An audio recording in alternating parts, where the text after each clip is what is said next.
This week on New Music Friday, DJ Khaled, it's that time again.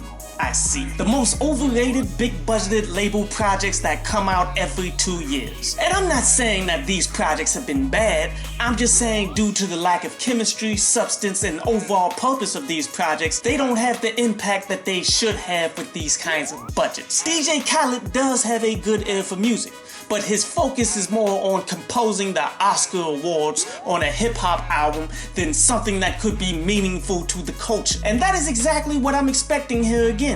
The hype will be here for a few weeks maybe, but then people will move on because what does it actually mean to be part of this project? There will be so much going on that it'll be impossible for this to be a good album, but there will be some moments. Like take this song Thankful. Got the Heart of the City sample on it with better vocals, but not done as well as Kanye. A lackluster Lil Wayne verse drags it down from the potential of being a great song, but will I say that it's bad? No, it's alright. Big Paper with Cardi B shows us how limited Cardi B is as a rapper. She clearly isn't comfortable on this track, and if this were her track, I bet you anything that we wouldn't have even heard this song, period. Say what you will, but the people in charge of Cardi B's music do a much better job at quality control than DJ Khaled does. A Shorty Low sample with her and the Migos on it. Interesting.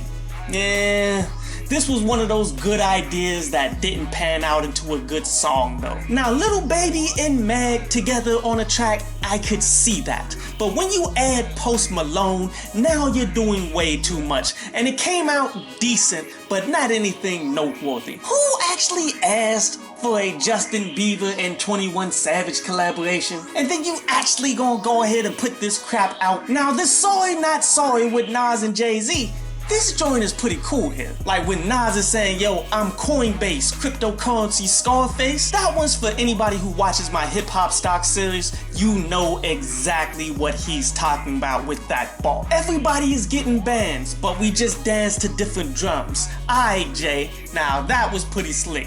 What he means by that is everybody is getting money, as in bands, but he also means bands in terms of the music band, in which music bands have drums, in which everybody has different drums. Everybody is moving to their own beat, doing their own thing, making their own money. That was a pretty dope double entendre there. But this suffers the same thing as all the others, man. This was a good song, not a great song. It falls flat exactly where it's supposed to be super epic. I will say I enjoyed it, but not enough to add it to a playlist. See, the main thing that you can take away from this entire project is how Khaled is focusing more on samples that people recognize from classic rap songs, hoping that that will transfer over to this project. Like say that Feel It in the Air sample on that I Can Have It All. But to be honest with you, it just feels like a bunch of lesser variations of superior work. Baby Keem featuring Travis Scott, Do-Rag Activities, aka Kendrick Lamar's little cousin. Columbia is doing the same thing that the Steelers did with TJ Watt. You're the brother of JJ and your tape looks good, so it's a safe bet that you could be successful. But for every TJ Watt, there's a Kellen Winslow Jr. And to be honest with you, I haven't been impressed with Baby Keem to this point. See, what established Kendrick in my eyes for him to become what many deem as the #1 rapper in the entire music industry was a classic project, Section 80. That provided the foundation for him to be creative with every project that he released while building his audience with help from Dr. Dre and Interscope. Baby Keem has done nothing of that caliber to be reaching the mainstream. He is doing what Kendrick was doing with his later projects without establishing himself on the ground level. The Sound of a Bad Habit and To Die For Mine were largely unimpressive works that didn't stand out as much as he thinks they do. Yes, he has the potential and the bloodline to develop into a great MC, but he needs more development. Instead, it seems they're just going to throw him into the deep end to see if he will swim or drown. So what do I expect? It's hard to say. I'm keeping my expectations low, but the Travis Scott feature doesn't bode well here. It will most likely be that melancholy sound that Travis Scott pioneered and an overall flawed track. But this also could be the next Sicko Mode. I doubt it. Highly unlikely, but it's possible. Well, this wasn't what I expected at all. To be real, it's rather trash. This is a song for someone who has close to nothing to talk about and lacking an overall skill set attempting to do something catchy. Yes, he's only 20 years old, so what experiences do he really have? Therefore, dull projects like this are likely to happen, but this was bad. That underground Westfield production with that monotone vocals on top makes this into a snooze fest. They're far better from the West Coast young MCs that actually contain lyricism, but because they aren't related to someone, they are forced into the underground struggle. But I wouldn't be surprised if there's a cult following of people that get mad at me and send me all kinds of hate mail for this video, but I'm gonna tell you, just like I'm saying in the video, this song was trash. 21 Savage, Spiral. It's been a while since we've heard anything from 21 Savage. Did he actually get deported? I kid, it hasn't been as long as people think. Savage Mode 2 came out in September 2020. Now, given the lack of effort that it takes for him to make a song though, one would think that he would have been flooding the market during the pandemic. But all kidding aside, I like where 21 Savage has been trending. Savage Mode 2 with the whole No Limit Cash Money style artwork, narration by Morgan Freeman, and the overall theme was fire. As musically, it wasn't a huge step forward by no means, but when you begin to build themes around your projects that gain notoriety, it goes to show that you are progressing where it counts. The business. It's called salesmanship, a skill mastered by the likes of, say, Kanye West, Jay-Z, and numerous other acts that gain notoriety as their career progressed. And where people get it messed up is this doesn't have to have anything to do with the quality of music. Instead, it's about building hype that you can cash in on every individual project. But what am I expecting from this song? Nothing really.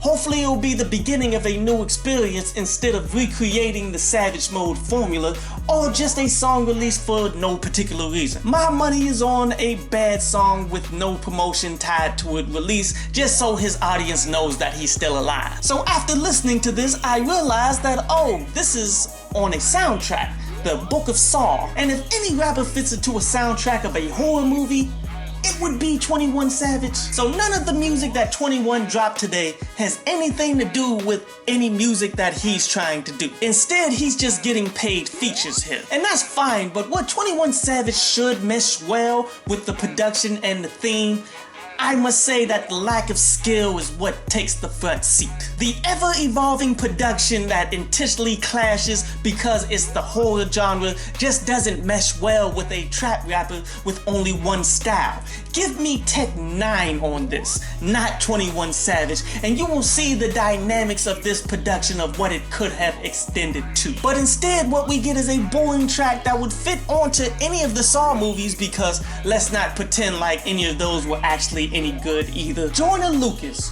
Ramen and OJ featuring Lil Baby, aka the trending topic rapper.